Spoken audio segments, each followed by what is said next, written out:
E aí, pessoal, tudo bem?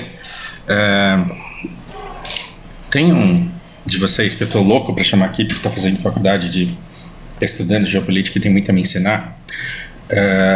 E ele tava comentando sobre a minha sede de aprender que fica transparente no canal.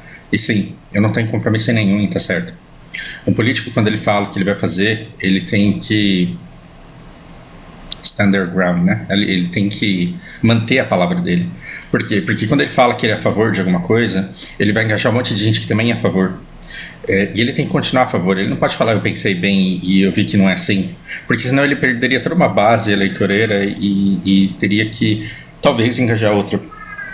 E aí você tem que se comprometer com a palavra dada e você tem que manter a sua posição. E eu adoro descobrir que eu estou errado, porque eu percebo que toda vez que eu descubro que eu estou errado é porque eu enxergo as coisas um pouco mais claramente e a gente nunca vai saber tudo. Eu vou trazer um depoimento para vocês hoje que enriqueceu absurdamente a minha perspectiva, que é da Anastasia. E ela é ucraniana e ela é super novinha, ela deve ter uns 21, 25 anos. E ela é repórter, ela é correspondente polonesa, ela nasceu na Ucrânia e agora ela está na Estônia. Não, minto, ela está na Lituânia. Eu conversei com ela por 1 hora e, assim, foram várias vezes em que eu me emocionei. Eu sou chorão, assim, de vez em quando, não tenho vergonha nenhuma em admitir isso. E eu senti tanta dor e tanta alegria, e foi tão intenso em 1 hora de conversa que eu pedi autorização para vir e compartilhar a história dela com vocês e obtive. Ela falou, olha, mesmo que você queira colocar detalhes, mas aí o problema é que, assim, se eu coloco hoje e as pessoas procuram lá hoje é uma coisa, daqui 2 anos eu não apago vídeos desse canal, então eu vou proteger ao máximo a privacidade dela e eu espero que vocês entendam isso. E aí vai de vocês, alguns de vocês podem dizer que não confiam, que acham que eu tô mentindo e tá tudo bem. E tá tudo bem. Muita coisa eu descobri da perspectiva ucraniana da coisa. E a gente vê que as nossas narrativas, as coisas que a gente escuta, elas sempre são incompletas e elas falam no máximo da perspectiva que a pessoa tem e que não envolve inúmeras outras vivências. Vamos chamar ela de Ana aqui. A Ana, ela não é representante de toda a Ucrânia, ela não fala por toda a Ucrânia, mas ela conta uma história no meio de milhões que tem ali para ser contadas. E isso daqui pode, sei lá, deixar vocês com ansiedade ou alguma coisa assim, porque eu vou fazer relatos de guerra, eu vou falar sobre estratégias de guerra, eu vou falar inevitavelmente sobre feridos e mortos, e se isso for te causar ansiedade, saiba que saber dessas histórias não vai mudar o seu poder de influenciar em alguma coisa, e o único objetivo meu aqui é dar um relato de vida para que você perceba que toda guerra e todo debate e toda briga e toda disputa, ela é sempre muito mais do que a versão do vencedor, ela é sempre muito mais do que a versão do poderoso, do mais poderoso, e ela sempre envolve a perspectiva de muita gente e as pessoas, elas são únicas. E é só quando você junta muitas histórias que você consegue ter uma perspectiva um pouco mais justa sobre o interesse de todas elas e sobre os perrengues que todas passam, enfim. Eu fiz várias perguntas para ela, e a primeira pergunta que eu fiz é se ela podia, sendo ela uma repórter, eu perguntei para ela, você acha que eu posso confiar no que eu vejo nos canais de notícia internacional? Você não tem como saber o que sai no jornal aqui no Brasil, mas a maior parte das nossas fontes, elas são as agências americanas, e o que está sendo dito? E ela diz, olha, não é que minta-se a respeito, só que é uma perspectiva muito simples, é uma perspectiva colocada para o leigo entender mais ou menos e conseguir formar a visão de mundo dele, só que ela não vai no detalhe. E isso é óbvio porque toda guerra ela envolve uma série de conflitos de interesse e uma série de coisas que são difíceis demais de entender, e aí vem a mídia e tenta reduzir isso a uma coisa de bom ou mal. Ela falou é muito simplista e falta muita informação para as pessoas entenderem de fato o que está acontecendo e os riscos que se correm. E aí teve uma longa conversa e eu falei, se eu não começar a anotar isso, eu vou esquecer tudo. E de fato, quando eu comecei a anotar, e agora eu tento resgatar um pouco da conversa, a conversa ela foi toda muito rica, mas que bom que eu fiz essas anotações, senão eu não conseguiria dizer nada para vocês. Ela é de uma parte da Ucrânia que é caminho para as tropas que estão vindo aqui em direção a Kiev.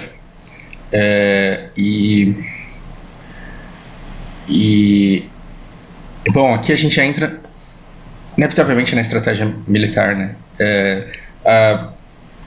A inteligência dos dois países consegue fazer geolocalização através do telefone das pessoas. Então os russos eles não podem carregar celulares, porque se eles tiverem celulares e se eles tiverem localização,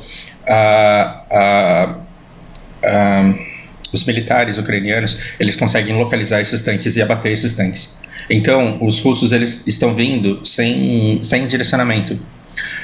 Uma coisa que está acontecendo é que os ucranianos, conhecendo o território deles como conhecem, conhecendo a terra como eles conhecem, eles estão tirando todas as placas de sinalização. E os tanques, quando eles se desgarram, e as tropas, quando se desgarram, eles não têm placas e não têm GPS, não tem Waze, não tem o Google Maps para ele saber para onde ele vai. E as tropas elas estão começando a se perder. Aqui, chegaram na casa da avó da Ana, que é repórter. E aí começam alguns relatos do comportamento das tropas. As tropas elas são rudes, elas são cruéis, mas elas não estão exterminando, matando, atirando para matar. E essa crueldade ela é instruída, ou seja, eles têm instruções para serem rudes. Mas para não matarem. Chegaram na casa da tia da Ana e falaram que queriam alguma coisa para beber, e a avó dela falou: olha, eu só tenho leite, e deram leite para eles. Ela deu o leite para o soldado, e aí ele perguntou: para que lado fica Kiev? Sim, tanques de guerra russos estão com seus pilotos perguntando para uma senhora que lhes deu leite para que lado fica Kiev. Olha a riqueza dessa perspectiva, olha a riqueza dessa história contada. E a avó dela deu direções erradas, porque tiraram todas as placas e falaram, não, é pra lá. E ela fez com que esses soldados se perdessem. Depois eu fiquei todo preocupado, eu perguntei, mas eles voltaram depois, teve retaliação, teve consequência, isso? E ela falou que não, que a avó dela tá bem. Um comportamento muito errado que está sendo por parte das tropas, porque as tropas elas passam e que legal que não estão matando civil, eles estão querendo conquistar o território militar, mas eles entram em mercados, por exemplo, eles entram em mercadinho, em padaria, e eles vão lá e roubam as coisas, eles simplesmente pegam as coisas para eles, e eles têm um olhar intimidador e um comportamento intimidador que é resultado de instruções. Isso diz tanto do soldado quanto do capitão, né? Isso diz muito da estratégia militar adotada, que foi adotada no sentido de ser rude à população local. Uma coisa que me chocou muito, e onde que eu notei isso aqui, olha que perigo, eu não notei, que bom que eu lembro. Uma coisa que ela me disse, tem uma coisa muito importante que vocês talvez não saibam, que as tropas russas que se colocaram aqui na fronteira com a Ucrânia e na fronteira da Bielorrússia, eles não foram ditos, eles não foram avisados de que eles estavam indo para uma guerra. Eles foram orientados de que eles estariam fazendo um treinamento. Eles foram de surpresa, eles foram pegos de surpresa quando receberam ordens para entrar e as instruções de como eles deveriam invadir, como eles deveriam se comportar. De acordo com a perspectiva da ANA, isso não é estudo científico, isso não são fontes oficiais. De acordo com a perspectiva da ANA, cerca de 10% dos militares não teriam obedecido a ordem de invadir a Ucrânia se eles soubessem que eles estão sendo invadidos pela Ucrânia. Ela falou, meu tio é russo, e o meu tio, ele é militar. E a primeira cidade que ele encontra quando ele entra quer dizer, não a primeira, mas uma cidade de passagem, por onde ele tem que passar para chegar em Kiev, é a minha cidade. Então se você chega pro meu tio e pergunta se ele vai passar com um tanque de guerra por cima de mim, Ele muito provavelmente vai dizer que não, e ele prefere ser visto como desertor e arcar com as consequências disso do que tirar a vida de pessoas que ele ama. Essa parte me tocou muito, porque muitos soldados eles entraram em território ucraniano no susto, sem saber direito o que era para fazer, e eles não foram treinados para isso. Uma outra coisa que ela disse é que grande parte desses soldados eles estão de camisa e jaqueta. Eles estão de camisa e jaqueta, por quê? Porque eles não se prepararam adequadamente para a movimentação que foi feita, e isso diz muito, diz absurdamente muito sobre a guerra. Enquanto que muitos ucranianos eles estão usando 2 Kevlars. Eles estão usando roupas de frio pesada e estão usando... Kevlar é aquela roupa à prova de bala, entre aspas, né? Então tem muita gente, tem muito civil lutando com 2 Kevlars, enquanto os invasores russos eles estão de camiseta e jaqueta dentro de tanques, e quando eles saem, eles congelam. Eu perguntei se nesse cenário, com os militares não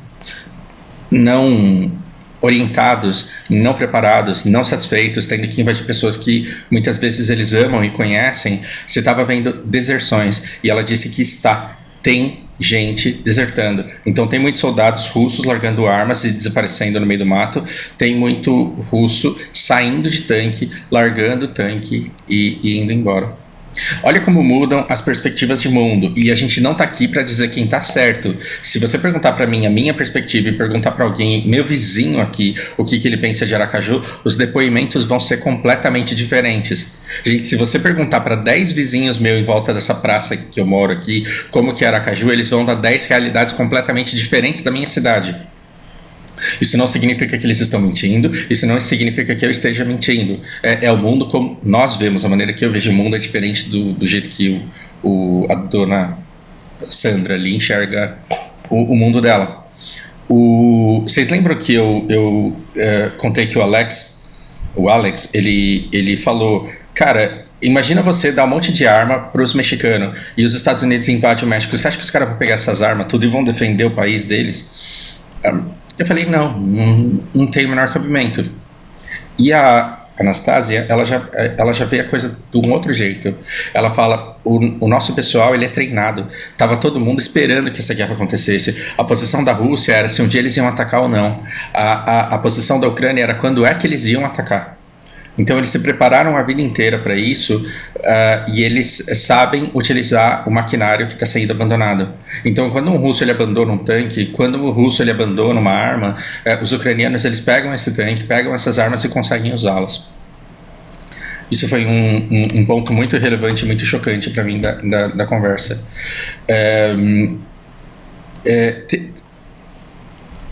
Ela disse... Às vezes a gente pega um tanque, às vezes o pessoal aqui pega um tanque e aí você vai ver quem que tá dentro, e é um menino que tá perdido, que tá com frio, e que não tá sabendo onde tá, porque tá perdido no direcionamento. Como que a gente vai matar um cara desse? Como que a gente mata um menino que achou que estava fazendo parte de um treinamento? Porque a minha preocupação era, os russos eles não estão exterminando civis, mas como é que o povo ucraniano está tratando as tropas que estão chegando? Então eles estão segurando o território. Lembra a primeira versão que a gente recebeu aqui, que eu escutei do Alex também, que os ucranianos eles estavam debandando, eles estavam jogando as armas no chão e saindo correndo?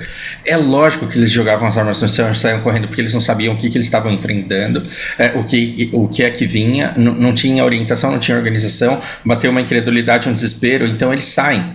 Só que depois eles analisam a situação e eles voltam.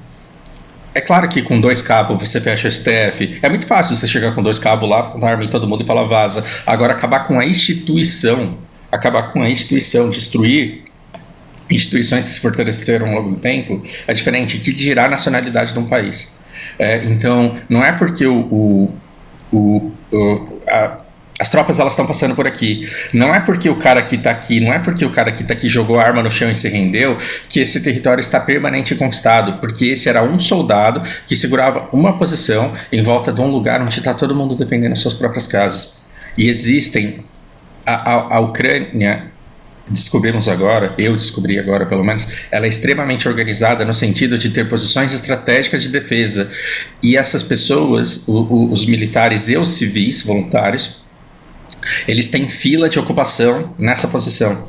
Ou seja, É como se você tivesse um ponto estratégico em que fica um cara com uma metralhadora e se esse cara for abatido, se esse cara se render, se esse cara desertar, se esse cara se machucar, se esse cara pegar gripe, se esse cara ficar com fome e sair, vai ter uma fila de outras pessoas que vão ocupar aquele spot. Por quê? Porque você tem mais pessoas do que spots para serem ocupados. Então, em suma, esse território que foi conquistado aqui, ele não necessariamente será russo permanentemente e você não tem tropas que fiquem durante tanto tempo assim ocupando determinadas posições sem que eles possam ser emboscados por um grande número de pessoas e cercados e rendidos ou mortos por um grande número de pessoas que estão aqui depois. A tropa invasora ela nunca vai sobrepujar a quantidade de moradores aqui que tem nessa região e está todo mundo muito determinado a proteger a sua própria terra.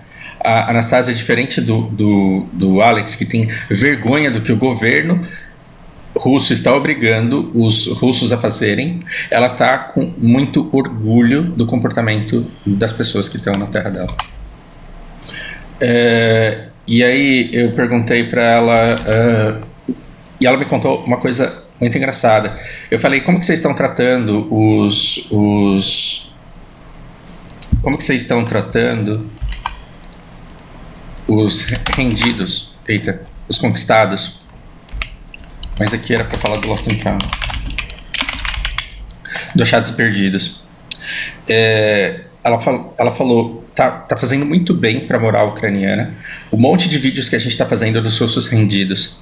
Então, a gente cerca um tanque, tira o cara lá de dentro. Se ele se render, a gente não mata. A gente leva como refém, prisioneiro. E a gente faz vídeos desse cara e obriga ele a falar Glory to Ukraine.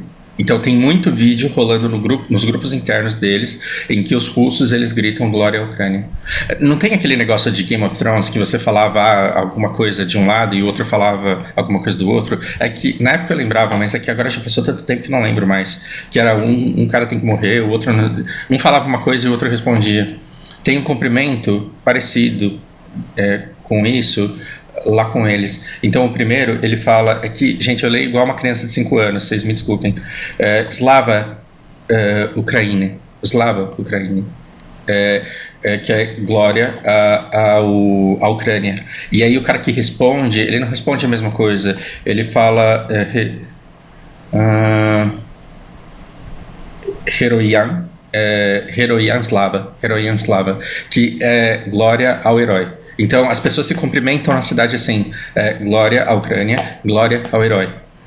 E tá rolando muito vídeo em que você pega um russo e fala, e obriga ele, e o convence a falar glória à Ucrânia, e aí você pega um outro russo em outra parte da cidade, em outra parte da Ucrânia, respondendo glória ao herói, e esses vídeos eles estão se multiplicando, e eles estão fazendo bem para a moral do povo ucraniano. Quando eu perguntei o que eles pretendiam fazer com os prisioneiros de guerra, principalmente os feridos, ela me disse uma coisa muito bonita. Eles têm um grupo de Telegram, aberto a pessoas, a familiares que queiram, em que eles deixam um registro de todos aqueles que foram mortos e todos aqueles que estão feridos precisando de resgate. E eles estão liberando. Se a pessoa... Olha que coisa bonita. A gente não está aqui para tomar partido, pelo amor de Deus, eu estou falando de relatos. Existem grupos de Telegram em que uma família russa pode descobrir que o filho dele está, por exemplo, com a perna estourada, está com o braço estourado. Se esse filho não tem condições de lutar de novo, se esse cara não pode sair, colocar um band-aid e voltar para a guerra, eles permitem que a família venha buscar essa pessoa e levar embora. Isso é uma coisa muito bonita. Se a Rússia está permitindo que essas famílias entrem em terreno ucraniano e levem essas pessoas, aí já não sabemos. A gente está com uma perspectiva da Anastasia. Ok? Isso eu achei sensacional. Eu fiz a mesma pergunta que eu fiz para o Alex e perguntei o que você acha se o Putin morrer, se acontecer alguma coisa com o Putin.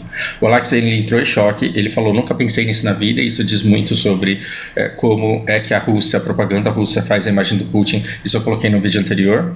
E aí quando eu perguntei, ela falou, olha, é feio. Eu vou adaptar aqui a maneira como ela usou para explicar. Ela falou, não é politicamente correto eu dizer que 99% da população ucraniana hoje reza para que isso aconteça.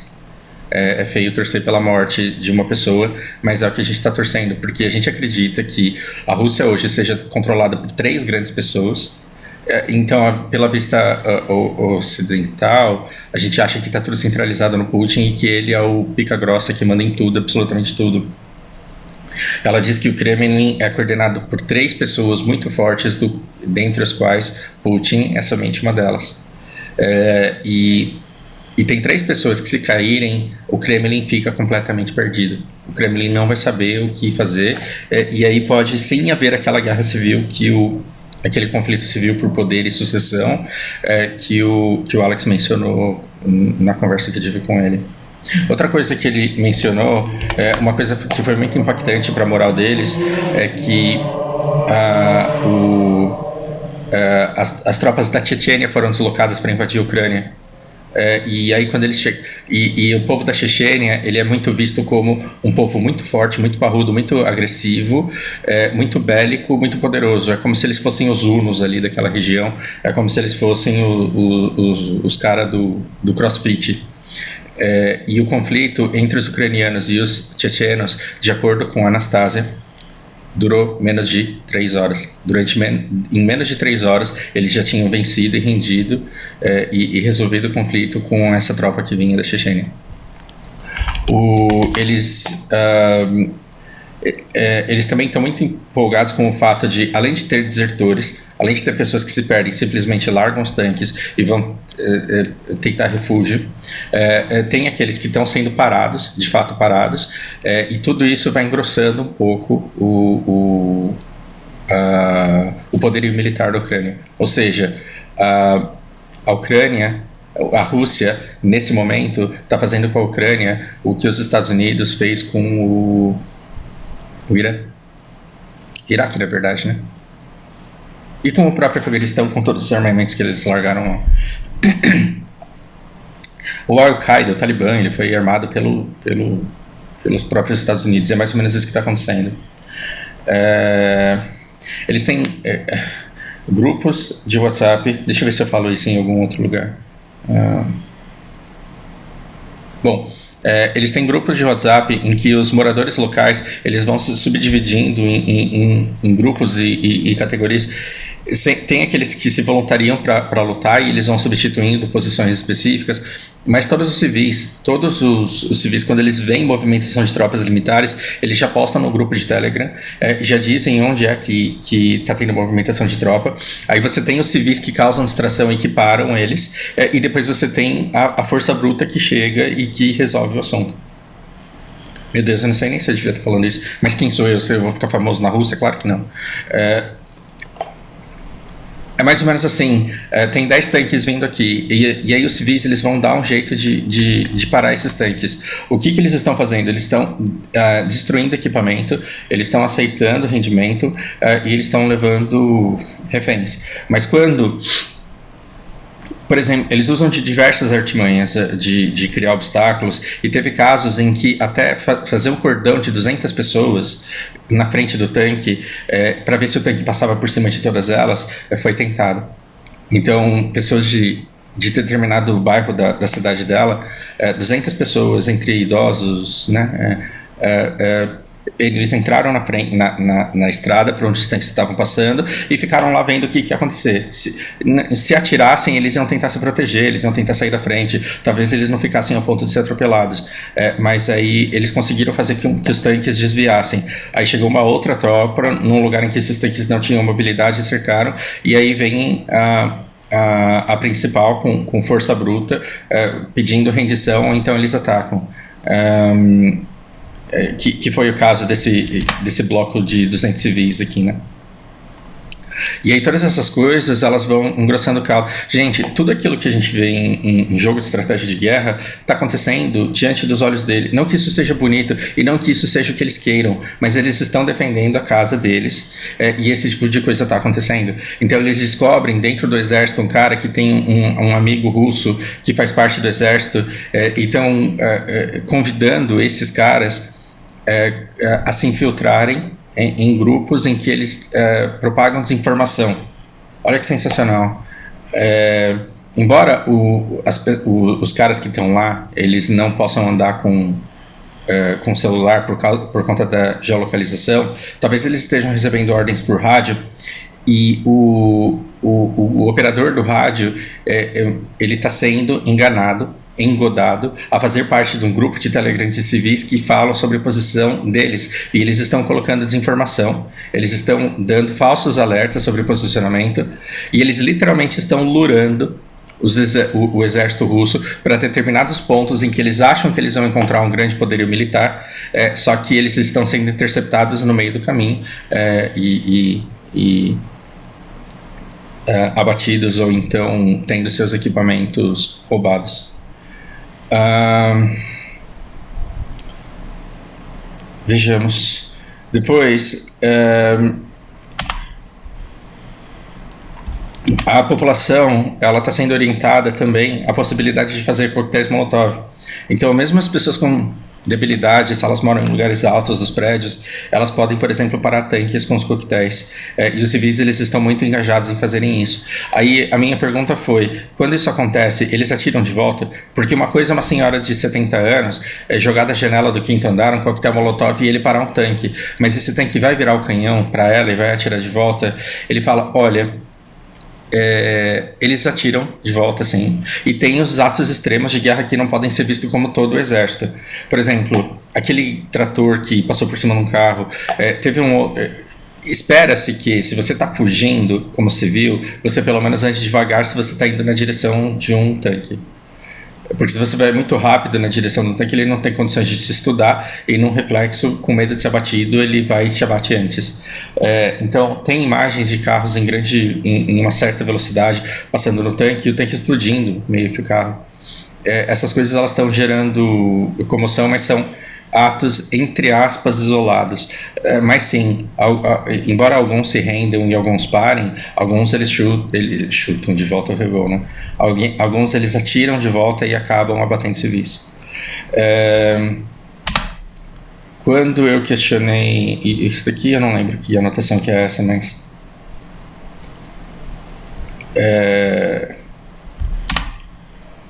eu devia ter esclarecido melhor, porque eu estava ouvindo tanta coisa e eu estava falando tão rápido que eu esqueci. Em relação ao próximo ponto, talvez eu tenha perguntado aqui se ela achava que a OTAN ela teria coragem de tomar iniciativa, e ela disse que não espera que a OTAN faça alguma coisa, já que não fez até agora, mas que eles pelo menos estão ajudando muito com o equipamento, e esse equipamento ele é muito bem-vindo. Então o fato deles estarem recebendo armas está sendo um grande alívio para os ucranianos, porque eles não tinham com o que lutar, e agora eles estão tendo, e eles sabem operar esse equipamento que eles recebem da OTAN. Isso me surpreendeu. Quando eu perguntei...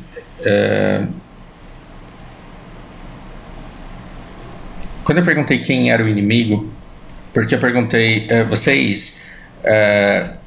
você acha que a população ela quer se juntar à OTAN, ou ela quer se juntar à Rússia?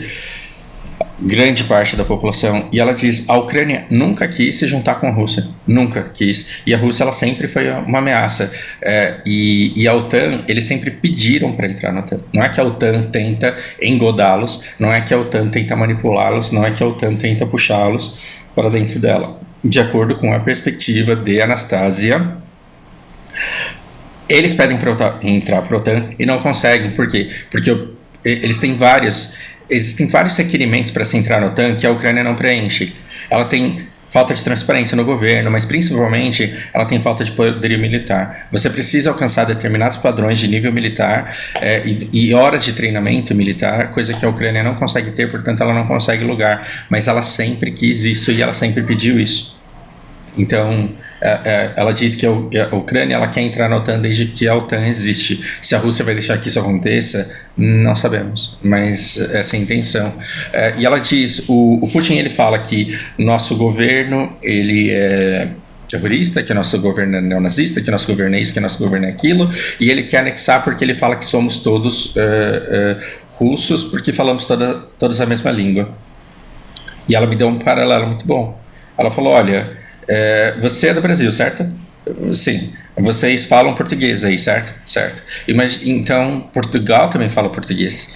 Imagina se amanhã o Portugal diz que o Brasil é uma invenção de Portugal, que o Brasil nunca existiu e que é todo mundo português e que vocês devem, portanto, fazer parte de Portugal agora. Vocês vão? Isso fez eu dar muita risada, porque embora existam inúmeras narrativas, existam muitas perspectivas, a perspectiva dela é muito claramente engraçada de tão óbvio. A maneira como ela vê que a Ucrânia é muito mais do que Rússia, que a Ucrânia é muito mais complexa do que isso. Quando eu perguntei o que ela...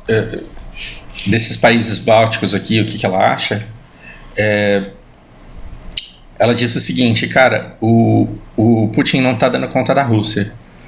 Que dirá desses outros 3 países? Mas esses 3 países estão se preparando muito para uma invasão russa. Esses 3 países estão se preparando para uma invasão russa. Ela falou, eu estava lá na Letônia e chegaram umas forças especiais do Canadá. 60 pessoas só, né? E eles estavam lá no hotel, dando risada, contando piada. E aí eu cheguei para eles e falei, o que vocês estão fazendo aqui? E aí os canadenses, eles viraram e falaram, é porque você tem uns vizinhos aí que acham que a Rússia vai invadir aqui e a gente está aqui para proteger, e deram risada.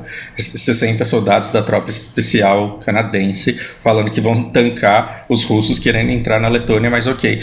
Esses países, independentemente disso, eles já estão se preparando para esses ataques. Já estão se preparando para esses ataques.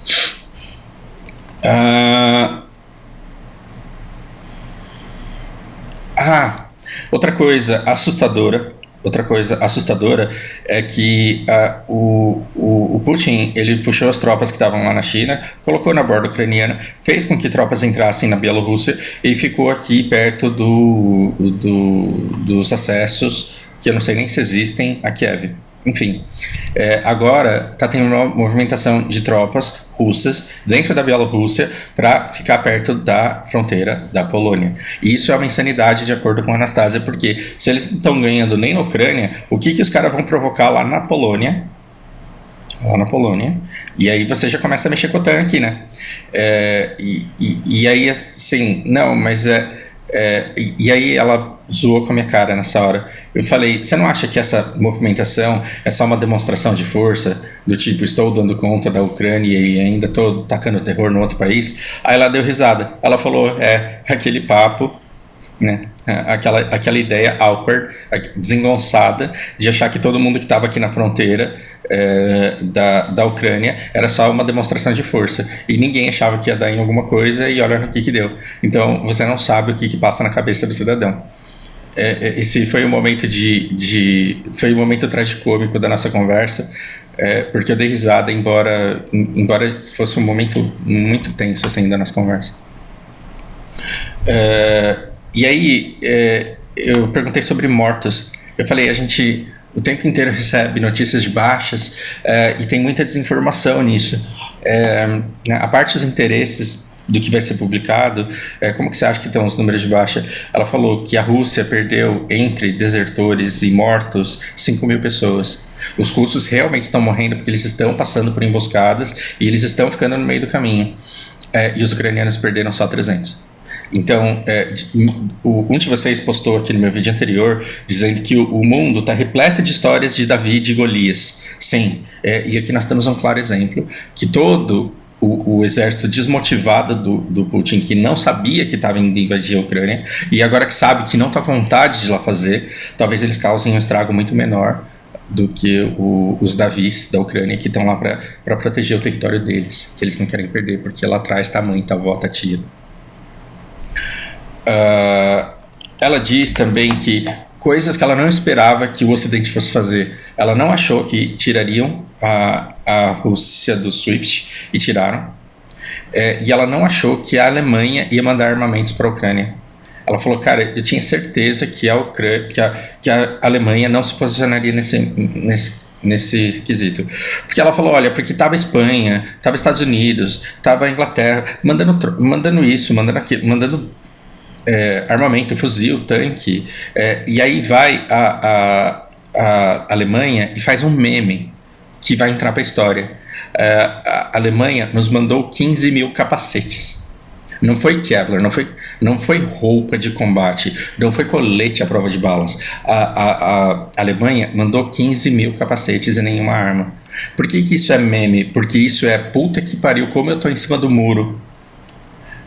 as coisas não ditas numa guerra, elas dizem muita coisa. E é por isso que o Bolsonaro está fazendo cagada e cagada grande. Porque quando ele fala estou alinhado com os interesses do Putin,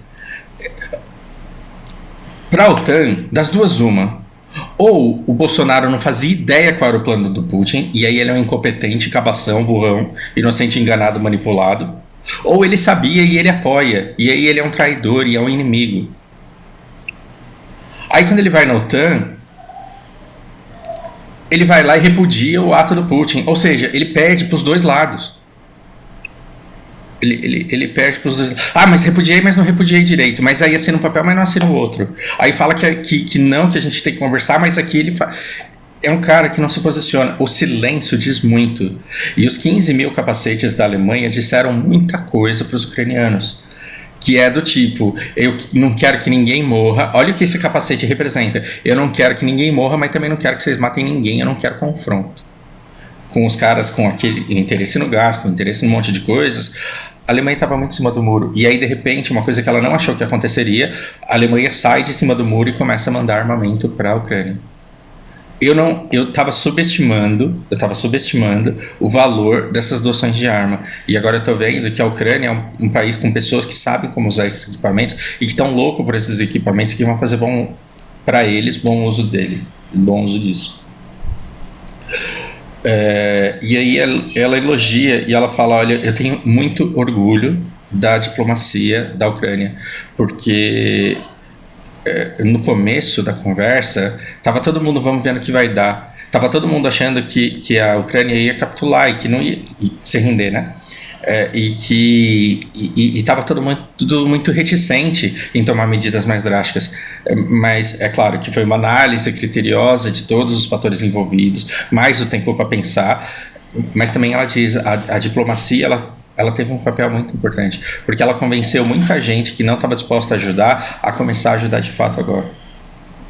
Isso muito provavelmente não vai se reverter em tropas, mas vai se reverter em apoio. E aí tá tendo a diplomacia, ela está trabalhando pesadamente no sentido de conseguir da OTAN apoio de aéreo. E, gente, me desculpem se o mundo mudou, porque as coisas estão ficando velhas muito rápidas, e eu não procurei informação depois que eu conversei com ela, então eu não sei se isso já aconteceu até agora. Ela falou, a OTAN não vai colocar tropas para lutar em território, mas nós estamos insistindo para que eles pelo menos coloquem a defesa antiaérea a nosso favor.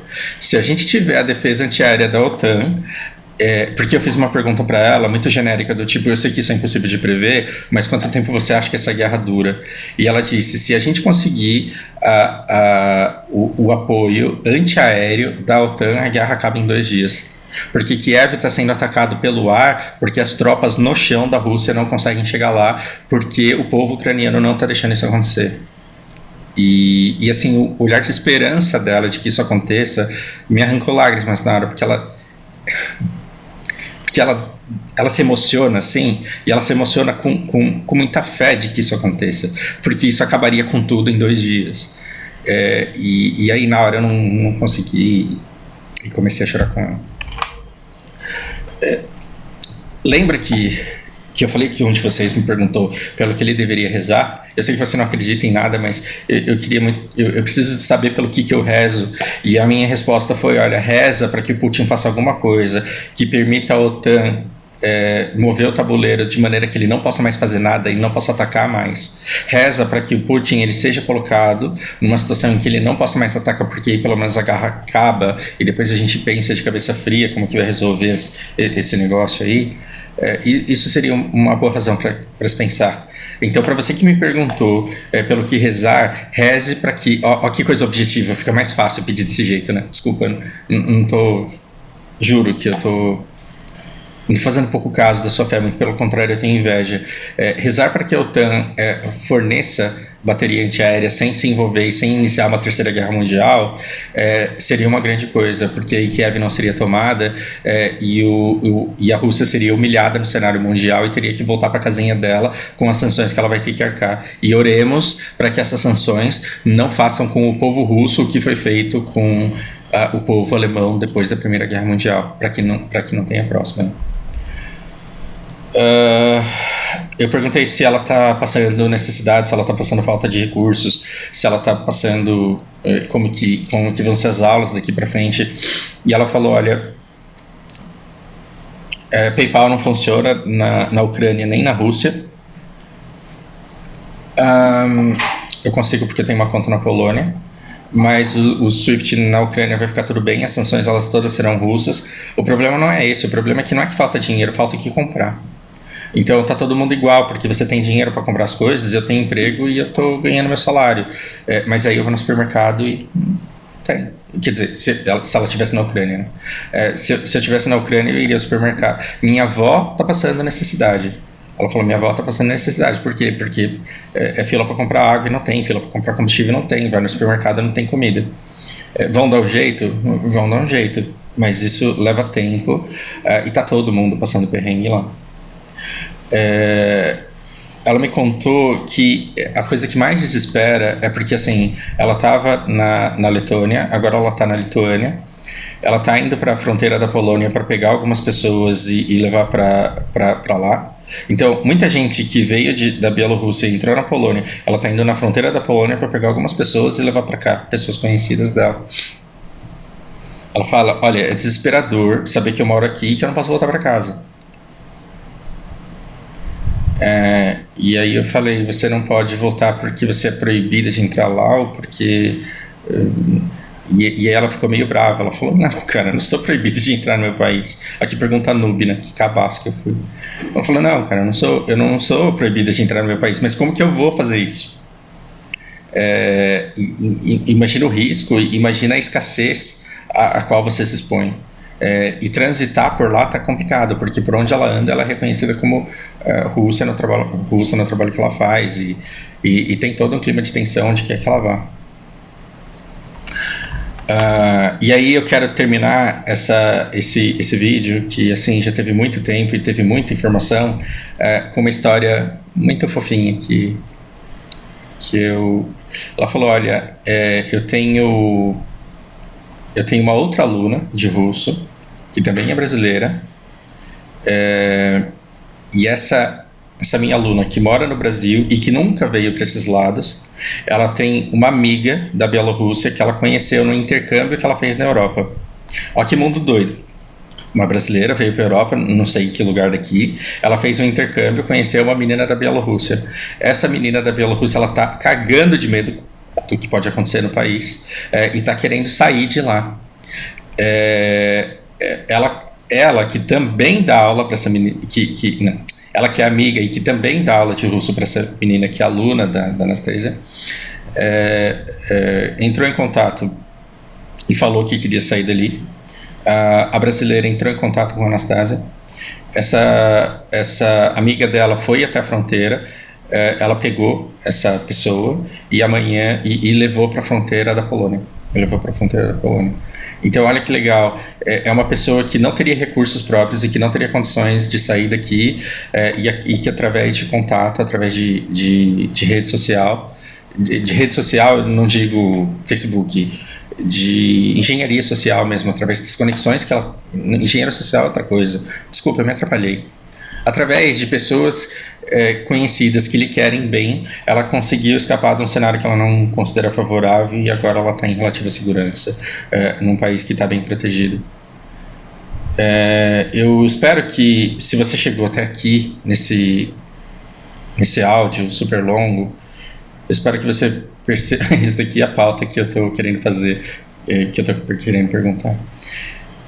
Para um podcast que talvez aconteça se ele for aceito, se a proposta for aceita. Eu espero que você perceba que a guerra ela envolve vidas que são únicas e essas perspectivas elas são únicas, e a guerra é sempre alguns líderes forçando pessoas a fazerem o que elas não querem, sempre, invariavelmente, ao longo de toda a história.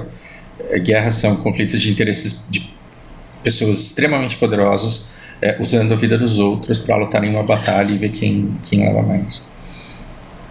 Então, o que eu vejo? Eu vejo que o Putin ele não é tão poderoso quanto ele parecia, e que ele se expõe a muita possibilidade de queda uma enorme possibilidade de queda. É muito.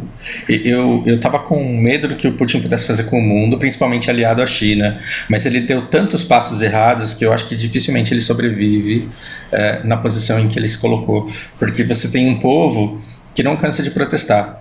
Se 3.000 pessoas são presas por dia fazendo protestos em Moscou contra a guerra, vai chegar uma hora que não vai ter cadeia para todo mundo. Vai chegar uma hora que os policiais eles vão se cansar de prender. E aí o que o Putin vai fazer? Vai começar a matar a gente na cadeia para colocar mais? As pessoas na Rússia não param, o mundo não para, a Ucrânia resiste. De verdade, eu quase fiz um vídeo falando bosta. Eu quase fiz um vídeo assim, do tipo, se esse presidente ele fosse menos belicoso, ele poderia entregar e depois entregar a Ucrânia e depois resolver isso de forma diplomática. E o mundo é muito mais complexo do que a minha perspectiva consegue alcançar. E aí a gente vai estudando mais, aprendendo mais, para tentar entender um pouco melhor o mundo que a gente vive, como a gente se posiciona nele, mesmo que individualmente o nosso posicionamento possa não fazer nenhuma diferença. Mas todos juntos, as pessoas todas unidas com um propósito, elas geram um impacto gigantesco. O dia que a gente descobrir isso, a gente muda o nosso país.